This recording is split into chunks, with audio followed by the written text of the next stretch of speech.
Hadza উপজাতি যারা তানজিয়ায় বসবাস করে তারা পৃথিবীর অন্যতম প্রাচীন শিকারী সংগ্রাহক উপজাতি। তাদের সংস্কৃতি মূলত শিকার, ফলমূল সংগ্রহ এবং যাযাবর জীবনযাত্রার উপর ভিত্তি করে গড়ে উঠেছে।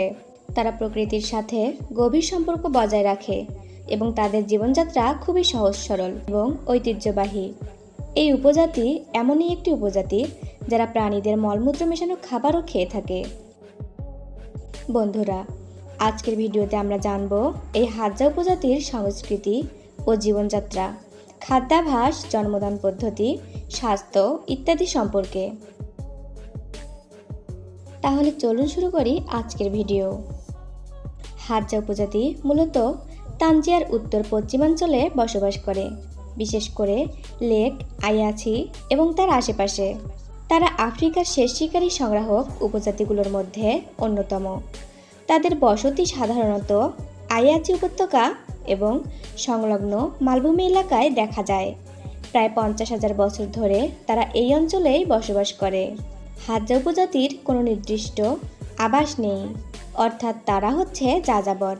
তারা ঋতু ও খাদ্যলভ্যতার উপর নির্ভর করে এক জায়গা থেকে অন্য জায়গায় ঘুরে বেড়ায়।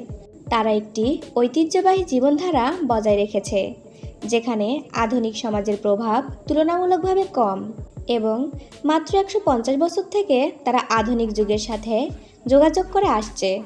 তারা আমাদের পূর্বপুরুষদের মতোই তীর এবং ধনুক দিয়ে খাবার শিকার করে বেঁচে আছে। তারা বাতাসে তীরকে স্থির রাখার জন্য পাখির পালক ব্যবহার করে থাকে। এই গভীর জঙ্গলে তারা হরিণ, বানর, শূকর, জেব্রা এবং উল্লুক শিকার করে থাকে। কখনো কখনো প্রাণীদের মলমূত্র মেশানো মাংস খায় তারা। হাজ্জা সমাজের কোনো আনুষ্ঠানিক নেতা বা প্রধান নেই। এদের সিদ্ধান্তগুলো সাধারণত দলবদ্ধভাবে আলোচনার মাধ্যমে নেওয়া হয় এবং কারো ওপর জোর করে কোনো দায়িত্ব চাপানো হয় না। সমাজে হাজ্জা প্রজাতির কোনো পদমর্যাদা নেই এবং তারা সবাই মিলেমিশে থাকে। এখন প্রশ্ন হচ্ছে, হাজ্জাদের ঐতিহ্যবাহী ভাষা কি? হাজ্জা উপজাতির ঐতিহ্যবাহী ভাষা হচ্ছে নিজস্ব ভাষা হাজ্জা ভাষা। এটি একটি বিচ্ছিন্ন ভাষা যা তানজানিয়ার প্রায় 1000 হাজ্জা মানুষের দ্বারা কথিত ভাষা। এই ভাষাটি তার ক্লিক ব্যঞ্জনবর্ণের জন্য পরিচিত, যা আফ্রিকার পূর্ব 3টি ভাষার মধ্যে একটি। হাজ্জা উপজাতির স্বাস্থ্য কেমন? হাজ্জাদের জীবনযাত্রা প্রকৃতির সাথে সম্পর্কিত, তাই তাদের মানসিক চাপ কম। এদের রোগ প্রতিরোধ ক্ষমতা অনেক বেশি, কারণ তারা বিভিন্ন রোগ সৃষ্টিকারী জীবাণুর সংস্পর্শে আসে, যা তাদের রোগ প্রতিরোধে সাহায্য করে। তানজানিয়া অঞ্চলে হাজ্জা উপজাতিরা অল্প জনসংখ্যায় বসবাস করে, আর তাই তাদের রোগ সংক্রমণের ঝুঁকিও কম থাকে। হাজ্জারা এমন পরিবেশে বসবাস করে যেখানে দূষণ নেই বললেই চলে, যা তাদের শ্বাস প্রশ্বাস ও সামগ্রিক স্বাস্থ্যের জন্য ভালো। এখন প্রশ্ন হচ্ছে, তাহলে কি এদের রোগ হয় না? হাজ্জা প্রজাতির কিছু রোগ হয়। হাজ্জা উপজাতির জীবন কখনো চ্যালেঞ্জের সম্মুখীন হয়ে থাকে। তাদের কিছু স্বাস্থ্য সমস্যা যেমন পরজীবী সংক্রমণ, চর্মরোগ এবং শ্বাসকষ্ট হতে পারে। তাছাড়াও আধুনিক সমাজের সংস্পর্শে আসার কারণে তাদের কিছু রোগের ঝুঁকিও বাড়তে পারে।